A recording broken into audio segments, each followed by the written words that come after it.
എല്ലാവർക്കും ഹാപ്പി ദിവാലി. അടിപൊളിയായിട്ട് ആഘോഷിക്കുക. അപ്പോൾ ദിവാലി ആയിട്ട് നല്ലൊരു സ്വീറ്റ് റെസിപ്പി ആയിട്ടാണ് വന്നിട്ടുള്ളത്. ഒരു 20 മിനിറ്റ് കൊണ്ട് നിങ്ങൾക്ക് തയ്യാറാക്കി എടുക്കാൻ പറ്റും. കാജു കട്ട്ലിയാണ്, എല്ലാവർക്കും ഇഷ്ടപ്പെടുന്ന ഒന്നാണല്ലോ. അപ്പോൾ അതായത് കാഷ്യൂ കൊണ്ടുള്ള സ്വീറ്റാണ്. വളരെ കുറച്ച് ഇൻഗ്രീഡിയൻസ് മതി, വീട്ടിൽ എല്ലാം തന്നെ അവൈലബിൾ ആയിരിക്കും. അപ്പോൾ തയ്യാറാക്കി നോക്കുക. കാജു കട്ട്ലി ഉണ്ടാക്കാനായിട്ട് ഞാനിവിടെ കാഷ്യൂ എടുത്തിട്ടുണ്ട്. റോ കാഷ്യൂ ആണ്. ഇത് 2 കപ്പുണ്ട്, അല്ലെങ്കിൽ 270 ഗ്രാമാണ് എടുത്തിരിക്കുന്നത്. കാഷ്യൂ ഒന്ന് പൊടിച്ചെടുക്കണം. ഇപ്പോൾ കുറേശ്ശെയായിട്ട് വേണം പൊടിച്ചെടുക്കാനായിട്ട്, ഇല്ലെങ്കിൽ ഇത് നമ്മൾ കറക്കി എടുക്കുമ്പോഴത്തേക്ക് അതിൽ നിന്ന് എണ്ണ എടുക്കും. പൊടിച്ചെടുക്കുമ്പോൾ പിന്നെ പൾസ് ചെയ്താണ് പൊടിച്ചെടുക്കുന്നത്. പൗഡറായിട്ട് പൊടിച്ചെടുക്കണം. ഇതേപോലെ കണ്ടിന്യൂസ് അടിച്ചിട്ടുണ്ടെങ്കിൽ അത് അടുക്കി പിടിച്ച് ഒട്ടിയിരിക്കും. അപ്പോൾ ഭയങ്കര സോഗി ആയിരിക്കും നിങ്ങളുടെ ഈ പൗഡർ. കാഷ്യൂ പൗഡർ ആക്കിയതിന് ശേഷം ഒന്ന് ഇടഞ്ഞെടുക്കണം. തരി ഞാൻ ഒന്നുകൂടെ ഒന്ന് മിക്സിയിലിട്ട് കറക്കി ഒന്നുകൂടെ ഒന്ന് പൊടിക്കുകയാണ്. പൾസ് ചെയ്ത് തന്നെയാണ് പൊടിക്കുന്നത്. ഞാൻ പൊടിച്ചെടുത്തത് ഒന്നുകൂടെ ഒന്ന് ഇടഞ്ഞെടുക്കുകയാണ്. ഇത് തരി നമുക്ക് പിന്നെ കറിയൊക്കെ ഉണ്ടാക്കുമ്പോൾ അതിൽ അരച്ച് ചേർക്കാവുന്നതാണ്. പൊടിച്ച കാഷ്യൂ പൗഡർ അവിടെ ഇരിക്കട്ടെ. ഷുഗർ സിറപ്പ് തയ്യാറാക്കണം കാജു കട്ട്ലി തയ്യാറാക്കാനായിട്ട്. ഇനി തയ്യാറാക്കുന്നതിന് മുന്നായിട്ട് ഒരു ബട്ടർ പേപ്പറിൽ കുറച്ച് നെയ്യ് തേച്ചിട്ട് ഒന്ന് സ്പ്രെഡ് ചെയ്ത് വെക്കാം. ഇത് നമുക്ക് ആവശ്യം വരും. അതുകൊണ്ട് നേരത്തെ തന്നെ തയ്യാറാക്കി വെക്കുന്നതായിരിക്കും ഏറ്റവും നല്ലത്. സിറപ്പ് തയ്യാറാക്കാനായിട്ട് പാനിലേക്ക് 1 കപ്പ് പഞ്ചസാര ഇട്ട് കൊടുക്കാം. 1/2 കപ്പ് വെള്ളവും കൂടെ ഒഴിച്ചു കൊടുക്കാം. എന്നിട്ട് നല്ലപോലെ മിക്സ് ചെയ്തതിന് ശേഷം ഇത് ഒന്ന് തിളപ്പിച്ചെടുക്കുക. അതായത് ഈ പാനി നമുക്ക് ഒരു നൂൽ പരുവത്തിൽ കിട്ടണം, അതായത് 1 സ്ട്രിങ് കൺസിസ്റ്റൻസിയിൽ കിട്ടണം. പാനിയൊക്കെ തിളച്ചിട്ടുണ്ട്. നമുക്കിതിൻ്റെ പരുവം ഒന്ന് നോക്കാം. ഇതുപോലെ 1 സ്ട്രിങ് ഇങ്ങനെ ഫോം ആവുന്നുണ്ട്. ഇതാണ് പരുവം. ഇപ്പോൾ ഫ്ലെയിം കുറയ്ക്കുക. ഇതിലേക്ക് ഒരു 1/4 ടീസ്പൂൺ ഏലക്ക പൊടിച്ചത് ചേർത്ത് കൊടുക്കുകയാണ്. ഇനി ഇതിലേക്ക് പൊടിച്ചു വെച്ചിരിക്കുന്ന കാഷ്യൂ പൗഡർ ഇട്ട് കൊടുക്കാം.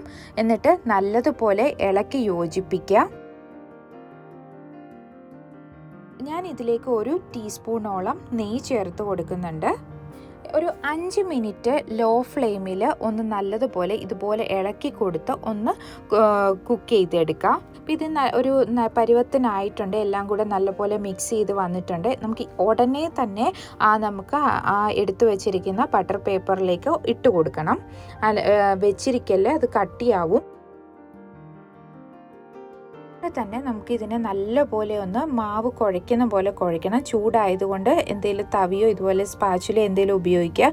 നല്ലപോലെ ഒന്ന് ഇങ്ങനെ കുഴച്ച് കൊടുക്കണം. അങ്ങോട്ടും ഇങ്ങോട്ടും ഒന്ന് ഫോൾഡ് ചെയ്ത് കൊടുത്ത് നല്ലപോലെ ഒരു 2-3-4 മിനിറ്റ് ഒന്നിങ്ങനെ നല്ല രീതിയിൽ കുഴച്ചെടുക്കുക.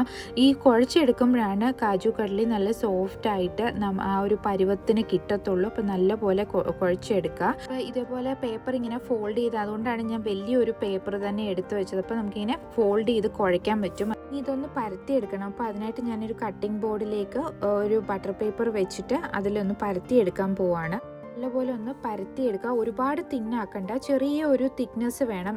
നമുക്കത് സ്വീറ്റായിട്ട് കഴിക്കാനുള്ളതല്ലേ, അപ്പോൾ അതിൻ്റെ ഒരു ചെറിയൊരു തിക്നെസ്സോട് കൂടി അതിനെ പരത്തിയെടുക്കുക. ഡോയൊക്കെ നല്ലപോലെ പരത്തി കഴിഞ്ഞു.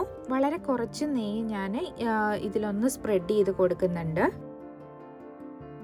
എഡിബിൾ ആയിട്ടുള്ള സിൽവർ ലീഫാണ്. നമ്മൾ സാധാരണ ഇങ്ങനെ കടയിൽ നിന്നൊക്കെ വാങ്ങിക്കുമ്പോൾ സ്വീറ്റിൻ്റെ മേളിലുണ്ടാവില്ല, അത് തന്നെയാണ്. ഇത് ഒട്ടും നിർബന്ധമില്ല, ഇത് വെക്കേണ്ട ഒരു ആവശ്യമില്ല. ആ ഒരു ഭംഗിക്ക് വേണ്ടിയിട്ട് ഞാനിത് യൂസ് ചെയ്തതന്നേ ഉള്ളൂ. ഇത് ഈ സിൽവർ ലീഫ് ഇല്ലാതെ തന്നെ നല്ലതായിരിക്കും.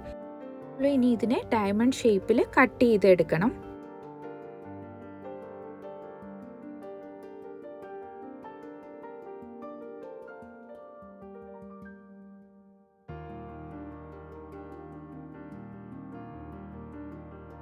കാജു കട്ട്ലി തയ്യാറായിട്ടുണ്ട്. കണ്ടോ, നല്ല പെർഫെക്റ്റ് ഷേപ്പിൽ കിട്ടിയിട്ടില്ലേ. ഈ ഒരു തിക്നെസ്സോടെ വേണം പരത്തിയെടുക്കാനായിട്ട്. തീരെ അങ്ങ് കനം കുറച്ച് പരത്താതിരിക്കുക. അപ്പോൾ ഇതേപോലെ പരത്തിയെടുക്കുക. നല്ല ടേസ്റ്റിയാണ് ഇത് കഴിക്കാനായിട്ട്. വളരെ സിമ്പിളാണ് ഉണ്ടാക്കാനായിട്ട്. ഒരു 15-20 മിനിറ്റ്സ് മതി ഇതൊന്ന് തയ്യാറാക്കി എടുക്കാനായിട്ട്. എല്ലാവർക്കും ഒരിക്കൽ കൂടി ദീപാവലി ആശംസകൾ. വീണ്ടും ഒരു വീഡിയോയുമായി വരുന്നത് വരെ ബൈ ബൈ. Thank you.